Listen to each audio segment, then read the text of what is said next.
right. Hey, you know what? We are recording once again for Navigators Chicago. And today I have James Kang, Associate Director of Navigators Chicago, talking with me. So, James, welcome. Hey, thanks. Thanks, Tommy. Hey, James, you actually wear two different hats. One, you actually are the Associate Director, but two, you also work with NavsMission. Can you talk a little bit about those two roles and how you wear those hats each day? Sure. I have multiple hats with World Missions and multiple hats that I'm wearing with Chicago Navigators. With World Missions, I do three things. One is I lead and coach short-term team leaders who take their teams to Southeast Asia every summer. So I help them with logistics, partnering with local staff in Southeast Asia, and then also coaching with logistics and other things here in the U.S. with U.S. team leaders. The second thing that I'm doing is I'm part of a team. I'm a team member led by Mike Rogers called Strategic Partnership Development in World Missions. So what we do is we try to develop partnerships with overseas navigators with U.S.-based navigators in terms of recruiting, training, and sending missionaries to those different countries. And then the third thing that I'm doing with World Mission is trying to increase the number of ethnic Americans who are going overseas as missionaries. We have quite a number of Asian Americans and quite a number of Hispanic Americans as well who are missionaries overseas. But among African Americans, I think as of now, we have one or two who are serving overseas. So we want to increase that number in terms of culture change within World Missions, providing the resources necessary for them to connect with us and then to serve overseas. In Chicago, I work as an associate Chicago developer, Chicago director, and I oversee and lead 4 areas. One is in leadership development among staff, young staff, and new staff who are trying to engage cross-culturally in different neighborhoods and with different people groups. The second thing that I'm overseeing is in the area of communication, making sure we have a website present. It is updated every month, that we communicate clearly to our donors and non-donors and to our staff, and then with our leadership team as well. The third thing that I am overseeing or responsible for is funding in the area of funding for Chicago ministry projects and needs, and for individual staff in Chicago as well, in providing resources like coaching and other means so that they can be fully funded. And then the last thing I am responsible for is leading missions, helping Chicago staff to have partnerships with overseas navigators and partnerships in terms of short-term trips, mid-term trips, and long-term trips as well. So right now I have a staff that's trying to recruit multiple staff from different missions for an annual partnership and missionary work in Malaysia. We have a couple that's praying about going to Germany as long-term staff. I have an African American staff that I'm working with who goes to Cuba and Cambodia with me to work with prisoners and those people who are incarcerated and released. So those are basically some of the things that I'm responsible for and doing. Wow, it's a long line. And do you find, and then how often are you going to Southeast Asia before COVID-19? Sure, about 3 times a year. Got it. Are there hotspots in Southeast Asia that you personally are working on? Hotspot meaning? Like your area in Southeast Asia, are you touching base on Jakarta, like Indonesia, Singapore, Malaysia?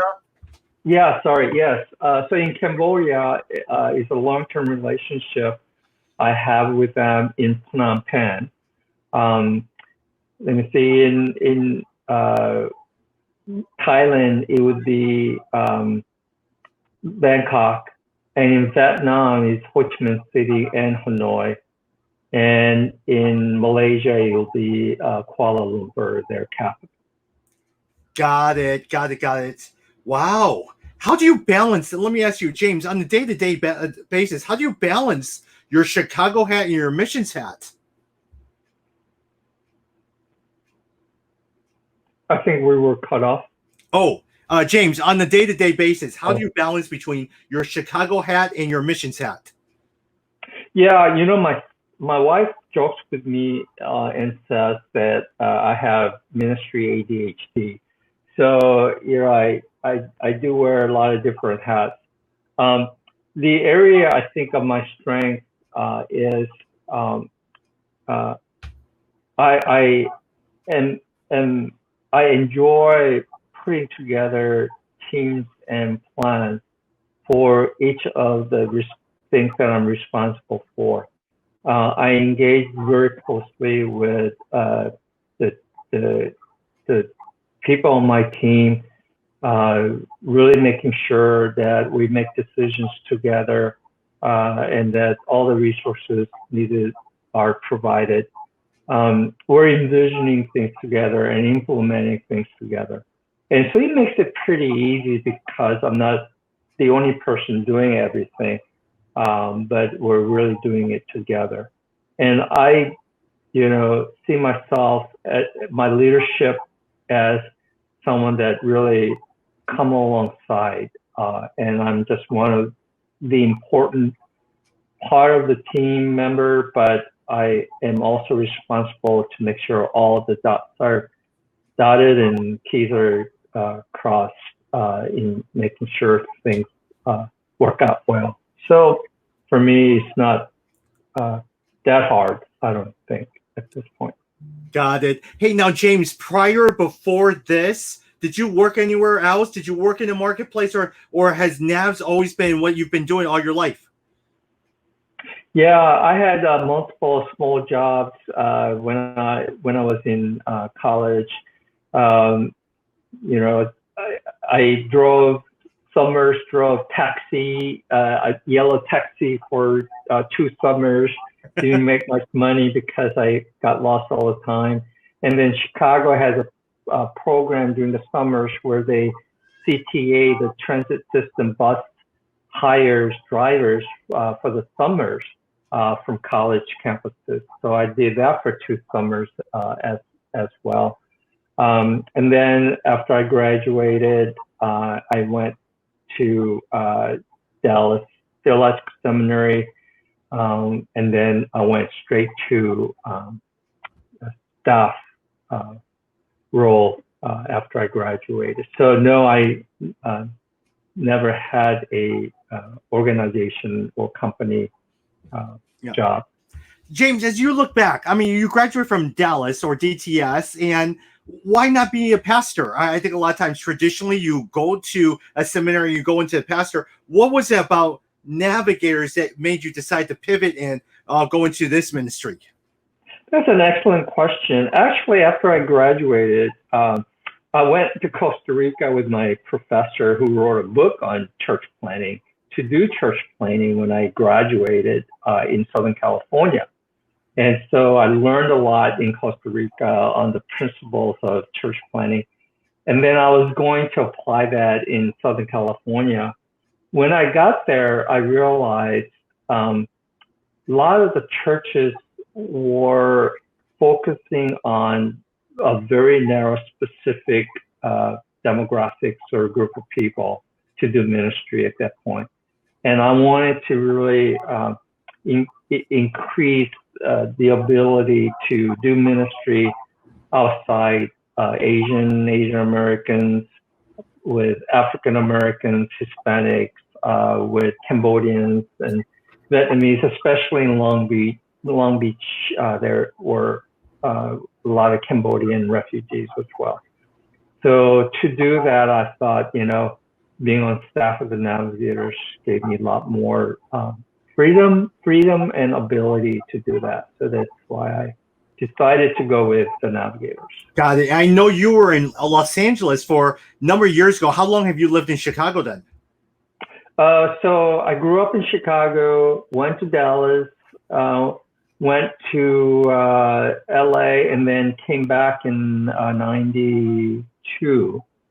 So been living in Chicago since 1992. So that's 28 years, I guess. Yep. And neighborhood, what neighborhood, where do you make your home at here, James? Yeah, I grew up in Lakeview. And then now I live in Hyde Park. Good. Yeah. Is there, when you look at Hyde Park, it's really changed since you grew up there. What is it that you appreciate about Hyde Park as you work there? Yeah, Hyde Park is a very interesting place. So, it's about, roughly a third white, third black, and then I think Hispanic, and then, 40% white, 40% black, and then remaining 20%, I think it's about 10% Hispanics and 10% Asian Americans. And I think most Asian Americans are students, at the University of Chicago, which is really nearby. And then there are a lot of middle class blacks here, and lower economic blacks, as well as students and white, mostly, who work at the University of Chicago or associated with it. So it's a very diverse community, and we just enjoy it a lot. Yeah. Very good. Even your roles with NavsMission, Navigators Chicago, what is the part of the job, James, over the last couple of years or since you've been there that you love the most? Is it managing the staff? Is it coming up with the vision? Is it implementing the vision? What is it that you just love doing? Yeah, I'm not too sure about managing stuff because I don't know what they'll tell you. They will say they might complain about my management style because some people think there's no management in management. I am pretty networking oriented, development oriented. One thing I don't believe in is putting out fires. So I always have a long-term goal of how to, in the three areas of developing a staff, networking staff together, and then personal relationships. So those three things I think are really important. And out of that, I think skill sets can be developed as well. Yeah. But, if you are staff and, you don't have good relationships with people, even if you have a good skill set, it really doesn't mean anything. So, I totally understand what you're saying, James. The one thing my staff knows about me is I do not manage staff. I hire individuals who are very independent thinking, and they know that they have a lot of freedom to implement and change, and we discuss different things. But if you're looking for someone to guide you on the day-to-day, that is not me. Mm-hmm. Same here. Yeah. I try to avoid micromanaging. I don't like it myself. So, yeah. Got it. As we look, during this COVID-19 time, you guys have also been talking a lot of the racial issues that are impacting our country. As you reflect, what are some of the personal lessons you're learning from during this time, James? That's really a good question, seriously. Not to buy time while I'm thinking, but that's a really an interesting and very, very good question. I would say this, people are focusing, rightly so, on systematic and institutional or organizational racism and prejudices, and they're absolutely right. And my question always is, how do you change? It's culture change, definitely. There are rules, policies in place, but it seems like people don't adhere to it. So, culture change is really important. But one of the things that I tell people all the time is all of those organizations and institutions, they're part of the systematic racism, are composed of people like you and me, like everyone. Is populated, managed, and run by people. And so none of them are, let's say, racist, but all of us hold prejudices or certain assumptions about certain group of people. And I think when that takes hold in a culture, then it really has the effect of marginalizing certain group of people. So if we start thinking, well, that's great, but blacks are like this, or Asians, they're like this, or Hispanics or Mexicans are like that. Once we start thinking that way and go with it, what we're doing is we're really enforcing the culture of negativity and marginalization among the people that were working together and trying to build a system together to benefit everyone. So from my perspective, it definitely starts with individual, all of us as well. Got it.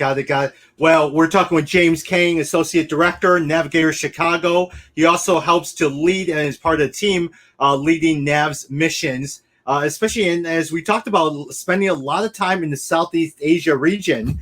And so, James, thank you so much for taking time out. We wanted these times for those who are listening today to hear a little bit about the voices that makes up Navigator Chicago, and together as a team, how we engage what's happening in Chicago, and also for you on a global basis as well, too. So, James, thank you so much. I really, really appreciate that. And thank you, Tommy. And also to the donors and people who support us and our ministries and me personally, much grateful and thankful to the Lord for that, because without their, support, prayer, and contribution, there would be no ministry here in Chicago. So thank you very, very much. I appreciate that. For more information, go to chicagonavs.org. That is chicagonavs.org. And be on the lookout, because eventually we will start a Instagram page for Chicago Navs, as well as a Facebook page as well, too. So, hey, looking forward to it. And thanks always for your time and your support. Bye now. Great. Take care, Tommy, and thank you again.